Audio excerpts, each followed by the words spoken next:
पूर्व अर्थमन्त्रीज्यूले बोल्दै गर्दा संसदीय छानबिन समितिको प्रतिवेदनले माननीय रवि लामिछानेलाई दोषी करार गरेको भन्नुभयो। संसदीय छानबिन समितिको प्रतिवेदन उहाँले पढ्न पाउनु भएको रहेन रहेछ कि एकचोटि 449 पृष्ठलाई अध्ययन गर्नु र पनि म विनम्रतापूर्वक आग्रह गर्न चाहन्छु। सहकारीको पैसा अपचलनमा रवि लामिछानेको संलग्नता देखिएन भनेको विषयमा ठगी, त्यतिले नपुगेर सङ्गठित अपराध र त्यतिले पनि नपुगेर सम्पत्ति शुद्धिकरण अभियोजन गर्न कति पनि सङ्कोच लागेन सभामुख महोदय। सहकारीबाट पैसा ल्याउन प्रत्यक्ष कतै नजोडिएका उहाँलाई आज देशको सबभन्दा ठुलो सहकारी ठगका रूपमा देशभरि दौडाइँदैछ।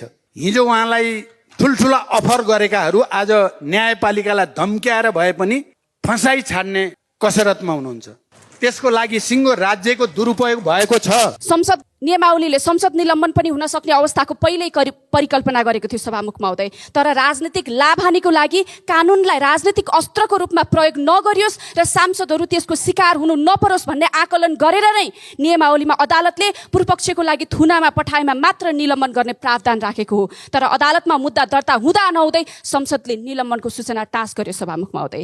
संसद जहाँ लोकतन्त्रको रक्षा हुनु पर्थ्यो त्यहीँबाट अन्यायको समर्थन भयो र लोकतन्त्रको आत्मा नै कुहिन थालेको अनुभूति भयो सभामुख महोदय। अदालतले धरौटीमा छाडिसकेपछि संसदबाट रवि लामिछानेको निलम्बन कति संवैधानिक र कति न्यायपूर्ण छ यसको पुनर्समीक्षा गरियोस्। सार्वभौम संसदले पनि मान्य रवि लामिछानेको सांसद पद निलम्बन गर्न सरकारको आदेश पालक बन्नु खेदजनक छ। संसद कुनै व्यक्तिको, कुनै दल विशेषको वा सत्ताधारीको निजी अखाडा होइन। हामी सुसंस्कृत राजनीतिमा विश्वास गर्छौँ।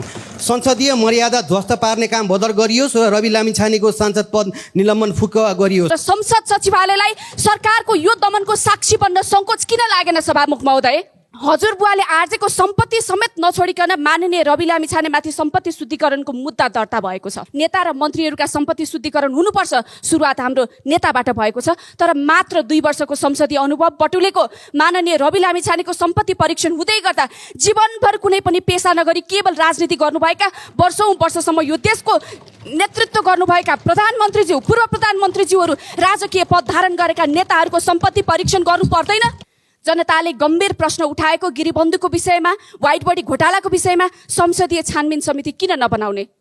सभामुख महोदय, तत्कालका लागि मेरो दल यो 2 विषयमा संसदीय छानबिन समिति बनाउनको लागि जोरदार माग पनि गर्दछ। जनताले सडकबाट क्याम्बोडियामा प्रधानमन्त्रीको लगानी रहेको विषयमा प्रश्न उठाइरहेका छन्। मलाई विश्वास छ मेरो देशको प्रधानमन्त्रीले यतिसम्मको बेइमानी त गर्नुभएको छैन। तर जनताले सडकबाट प्रश्न उठाइसके अब प्रधानमन्त्रीज्यूले सदनमा आएर जवाफ त दिनै पर्छ सभामुख महोदय। सरकारी वकिलले सङ्गठित अपराधमा किन मुद्दा दर्ता गरेन भनेर सरकारी वकिलको रातारात सुरुवात त गरेकै थियो। तर हुँदा सरकारी वकिलको काम कारबाहीमाथि पनि अब छानबिन समिति गठन भएछ।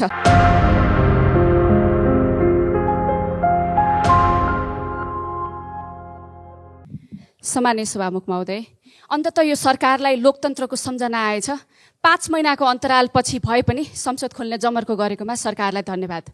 तर सभामुख महोदय, गैर उत्तरदायित्व बोधसहित यो गरिमामय संसदमा उभिँदै गर्दा मलाई दुःख लागेको छ कि यो संसद सरकारबाट गरिएको अन्याय, दमन र सत्ता दुरुपयोगको साक्षी बनेको हो कि भन्ने गम्भीर प्रश्नहरू बोकेर आएको छ। सभामुख महोदय, प्रसङ्ग जोड्न चाहे, गत संसदीय निर्वाचनमा सबैभन्दा फराकिलो मतान्तरले निर्वाचित राष्ट्रिय स्वतन्त्र पार्टीका संसदीय दलका नेता रवि लामिछानेलाई राज्यले झुटो अभियोग लगायो अनि संसदलाई फलानु अभियोग दर्ता भएपछि त संसद पद निलम्बन हुन्छ नि भनेर पत्र लेख्यो र संसद सचिवालयले संसदको विशेषाधिकारको पनि वास्ता नगरी संसद सञ्चालनको आफ्नै छुट्टै नियम हुँदाहुँदै अन्य कानुनमा टेकेर संसद पद निलम्बनको सूचना टाँस गर्यो सभामुख महोदय। सभामुख महोदय, विधिशास्त्रीय मान्यताले भन्छ सामान्य कानुन र विशेष कानुन बीच कुन कानुन प्रयोग गर्ने भन्ने अन्यल भयो भने विशेष कानुन प्रयोग गर। तर प्रतिनिधि सभा नियमावलीको दफा 248 मा संसद निलम्बनको प्रावधान हुँदाहुँदै अन्य कानुनको प्रयोग गरेर माननीय रवि लामिछानेको पद निलम्बनमा राखियो। संसद नियमावली सार्वभौम संसदबाट सर्वसम्मतबाट पारित भएको कानुन हो। यसको स्टेटस अन्य कानुन भन्दा उच्च छ सभामुख महोदय, किनकि अन्य कानुन बहुमतबाट पारित हुन्छ। यहाँसम्म कि संविधान पनि 2/3 को बहुमतले संशोधन हुन सक्छ। तर यो संसद नियमावली सबै सांसदहरूको सर्वसम्मतिमा पारित भएको थियो सभामुख महोदय।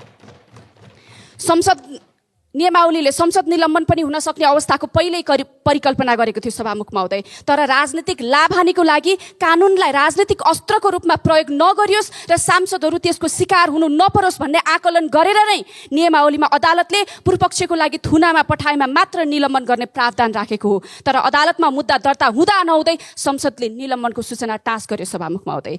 संसद जहाँ लोकतन्त्रको रक्षा हुनु पर्थ्यो त्यहीँबाट अन्यायको समर्थन भयो र लोकतन्त्रको आत्मा नै कुहिन थालेको अनुभूति भयो सभामुख महोदय।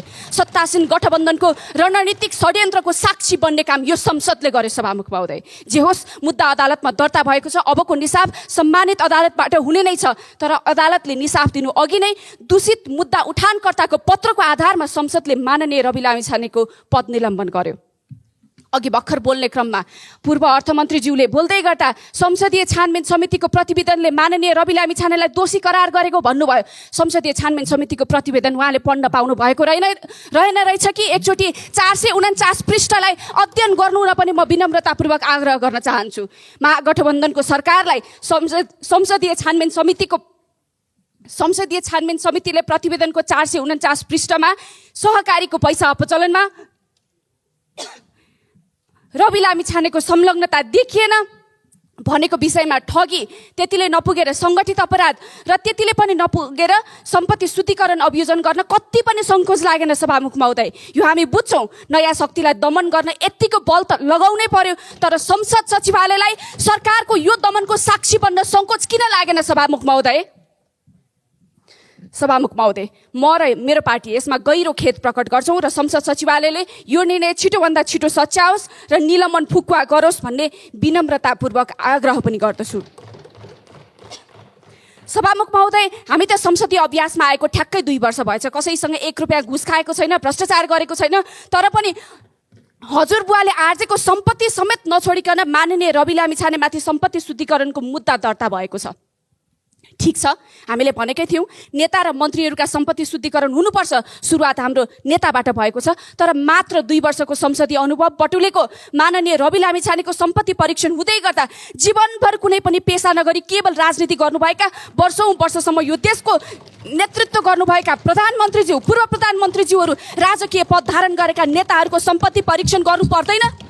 सभामुख महोदय, सबै नेताहरूले सम्पत्ति परीक्षणको लागि, छानबिनको लागि मार्ग प्रशस्त गर्नुपर्छ अनि सम्पत्ति शुद्धिकरण मुद्दा प्रधानमन्त्री मातहतको विभागले होइन, छुट्टै एउटा स्वायत्त आयोग गठन गरी त्यो आयोगले हेर्ने व्यवस्था गर्नुपर्छ।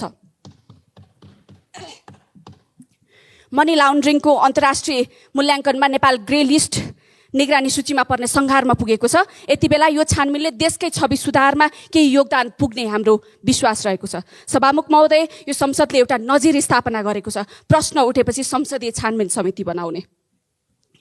जनताले गम्भीर प्रश्न उठाएको गिरीबन्धुको विषयमा, व्हाइट बडी घोटालाको विषयमा संसदीय छानबिन समिति किन नबनाउने?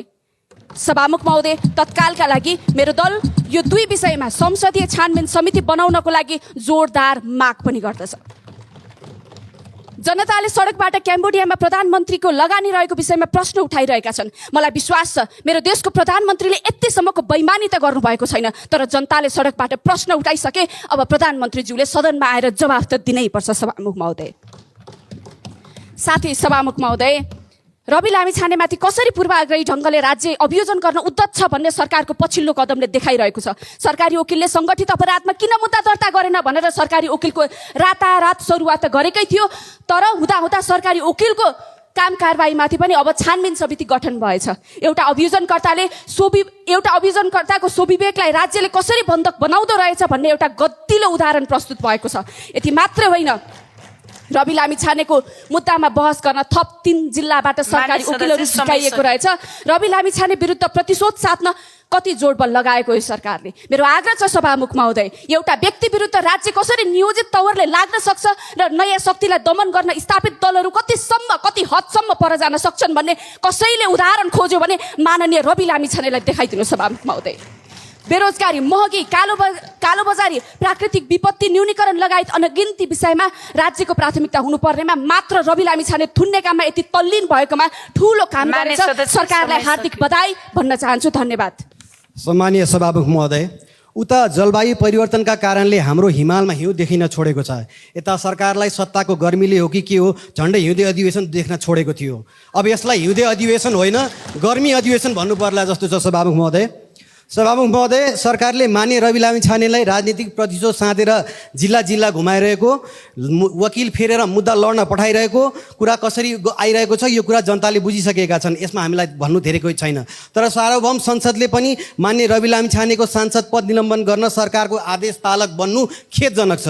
न त रवि लामिछानेले अदालतका पूर्वपक्षको लागि थुनामा पठाएको छ, न त अभियोग दाबी बमोजिम राष्ट्र सेवकको परिभाषामा उहाँलाई राख्न मिल्छ। यसरी कानुनको अपव्याख्या गरेर राजनीतिक र बदनीयत शैलीमा रवि लामिछानेलाई संसद पदबाट निलम्बन गर्नु पूर्ण गैर कानुनी कार्य रहेको छ। संसद कुनै व्यक्तिको, कुनै दल विशेषको वा सत्ताधारीको निजी अखाडा होइन। हामी सुसंस्कृत राजनीतिकमा विश्वास गर्छौँ।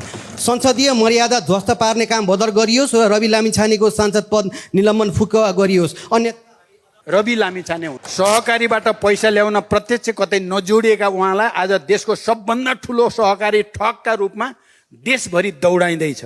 हिजो उहाँलाई ठुल्ठुला अफर गरेकाहरू आज न्यायपालिकालाई धम्क्याएर भए पनि फसाई छाड्ने कसरतमा हुनुहुन्छ। त्यसको लागि सिङ्गो राज्यको दुरुपयोग भएको छ। अदालतले धरौटीमा छाडिसकेपछि संसदबाट रवि लामिछानेको निलम्बन कति संवैधानिक र कति न्यायपूर्ण छ यसको पुनर्समीक्षा गरियोस्। राजनीतिक प्रतिशोध र पूर्वाग्रहबाट सम्पत्ति शुद्धिकरणको आरोप लाग्ने र त्यसबाट सांसद पद निलम्बन भइहाल्ने हो भने भोलि यसको कुन तहसम्मको दुरुपयोग होला?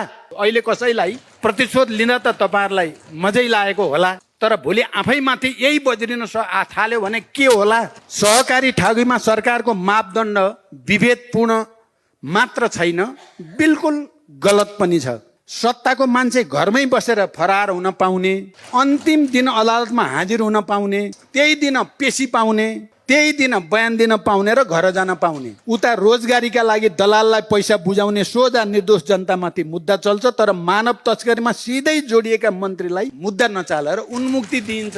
अहिले त तपाईँहरू बलियो भएको हुनाले हामीले ठुलो बहादुरी गऱ्यौँ भन्न सक्नु होला, तर जनताले गहिरो गरी निहालेर बसेको छ यो सरकार। एकातिर प्रतिपक्ष पार्टीका सभापतिमाथि सङ्गठित अपराधको समेत मुद्दा किन थपिएन भनेर महान्यायाधिवक्ता कार्यालय मार्फत जिल्ला सरकारी वकिलको सरुवा अनि छानबिन सुरु हुन्छ। अर्कोतिर त्यही दिन सरकारी जग्गा भ्रष्टाचारमा आरोपित सत्तारूढ सांसदमाथि मुद्दा नचलाउने निर्णय सरकारी वकिलको कार्यालयले गर्छ। सत्ताको यो तहको दुरुपयोग र मत्स्य न्यायले हामीलाई कहाँ पुर्याउला? राजस्व छलीमा विशेष र सर्वोच्च अदालतले दोषी ठहर गरेर केही अरब नै जरिमाना तिराएको अनि ललिता निवास प्रकरणमा सरकारी अनुसन्धानमा रहेको व्यक्तिलाई दायाँ राखेर एउटा पार्टीको अध्यक्ष र यो मुलुकको प्रधानमन्त्री ढुक्कले आफ्नो पार्टी कार्यालयको भूमि पूजन गर्छन्। कर छली प्रमाणित भएको र अहिले पनि सरकारी अनुसन्धानमा रहेको व्यक्तिले अर्को खरब खर्चेर त्यो कार्यालय बनाइदिने यो नीतिसम्मत छ, नैतिक छ, राजनैतिक छ, कानुनी छ। उता सहकारी अपचलनमा सिधै संलग्न नभए पनि कम्पनीमा सहकारीको रकम आएकै कारण अर्का एउटा पार्टीको अध्यक्ष महिनौँ हिरासतमा राखिन्छ। उसलाई सम्पत्ति शुद्धिकरण र सङ्गठित अपराधको मुद्दा चलाइन्छ। यदि दोस्रो नेतालाई सङ्गठित अपराध मान्ने हो भने पहिलो नेता त्यो अपराधबाट कसरी जोगिन सक्छ? कर छली र ललिता निवास प्रकरणमा आएको पैसाले केन्द्रीय कार्यालय बनाइरहेको पार्टी सङ्गठित अपराधको मतियार हो कि होइन?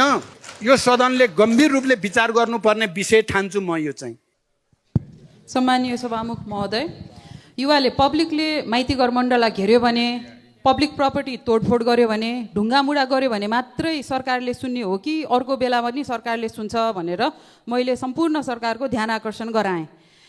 हिजो सामाजिक सञ्जालमा एउटा प्रोटेस्ट सुरु भएको छ, पिटिसन्सहरू सुरु भएको छ र कन्टेन्ट क्रिएटर्सहरूले यो सरकारले दर्ता गरेको सोसियल मिडिया बिलको विरुद्ध यो अधिनायकवाद भयो, यसले वाक स्वतन्त्रता हनन गर्छ भनेर उहाँहरूले आवाज उठाउनु भएको छ।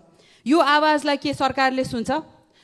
बिल्सहरू बनाउँदै गर्दाखेरि जसको लागि विधेयक ल्याइएको हो उहाँहरूसँग छलफल गरिन्छ।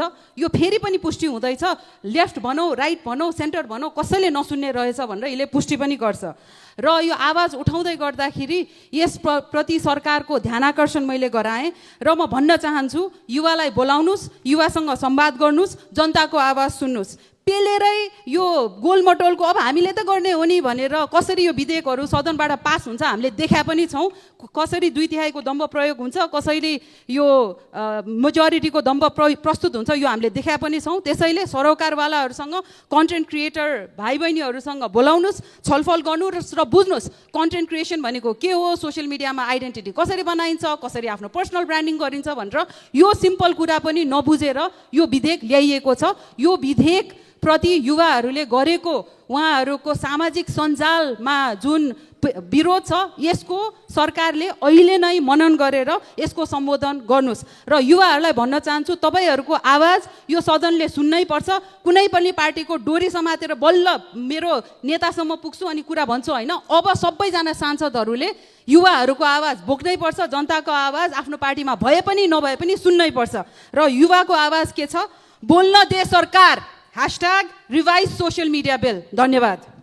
सम्माननीय सभामुख महोदय, देशका प्रधानमन्त्रीज्यूको सम्बोधनमा प्रधानमन्त्रीज्यूको कम्बोडियामा लगानीको विषयमा उठेका प्रश्नको संसदमा जानकारी गराउने अपेक्षा राखिएको थियो।